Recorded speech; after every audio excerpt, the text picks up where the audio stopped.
Un coup avorté qui révèle l'état réel du pays. La tentative de putsch du dimanche, 7 décembre 2025, continue d'alimenter les discussions. Au-delà de l'épisode lui-même, plusieurs enseignements émergent, utiles pour comprendre la solidité actuelle du Bénin et les tensions régionales qui pèsent sur lui. La tentative des mutins n'a rencontré aucun écho dans les rues. Malgré leur brève apparition à la télévision nationale, personne n'a célébré leur action. Les réactions ont montré que l'idée d'un coup d'État ne correspond plus au climat actuel du pays. L'opinion publique estime que le Bénin progresse, que le président Patrice Talon n'est pas rejeté et que l'ordre républicain reviendrait rapidement. C'est un rappel simple. L'époque où un putsch pouvait attirer spontanément les foules n'est plus d'actualité au Bénin. Un putsch sans soutien. Le coup est resté isolé. Les mutins sont bien réussi à lire un message à la télévision nationale, mais rien n'a suivi. Pas de foule dans les rues, pas d'effet d'entraînement.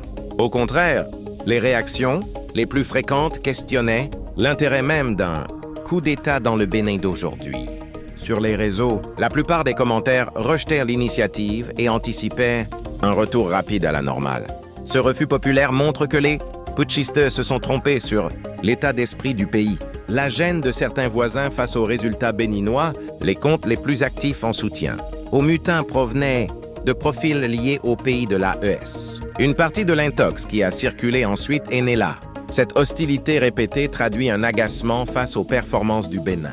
Dans des États où l'espace civique est verrouillé et où les institutions sont fragiles, la trajectoire béninoise devient un contre-exemple embarrassant. D'où des tentatives récurrentes de semer le doute ou l'instabilité. Les progrès réalisés irritent certains régimes voisins, qui y voient une comparaison défavorable. Cette pression extérieure n'est pas nouvelle, mais le dimanche, 7 décembre 2025, a montré qu'elle reste active et organisée. Une pluie qui a fait parler, la fine pluie tombée le lendemain du putsch raté a interpellé. Dans la culture béninoise, ce type d'averse est souvent interprété comme un signe positif. Beaucoup y ont vu une forme de nettoyage. Symbolique après l'épisode du dimanche, derrière cette lecture, une certitude demeure. Personne ne peut dire ce qu'aurait été le pays si les mutins avaient réussi. Les prises de position, enthousiastes de certains soutiens, étrangers se sont d'ailleurs vite transformés en silence. Les réformes institutionnelles ont pesé. L'échec du coup rappelle l'importance des réformes, engagées depuis plusieurs années, qui ont renforcé les institutions, y compris la modernisation de l'armée. Les investissements dans les équipements et la structuration interne ont évité une vulnérabilité majeure. Sans cette montée en puissance progressive, le scénario aurait pu être tout autre. Le putsch avorté souligne la valeur de cette consolidation institutionnelle, la nécessité d'une armée hors du jeu politique. Cet épisode montre combien il est essentiel que l'armée reste centrée sur sa mission, la protection du territoire. Elle ne gère pas la compétition politique.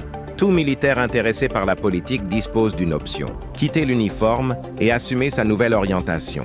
Tant qu'il sert, il doit rester en dehors des calculs partisans. L'épisode montre le danger de certaines influences qui tentent encore de s'appuyer sur l'institution militaire pour régler des problèmes politiques. Un tournant dans une sous-région instable. Depuis plusieurs années, presque tous les coups d'État tentés dans la région ont abouti.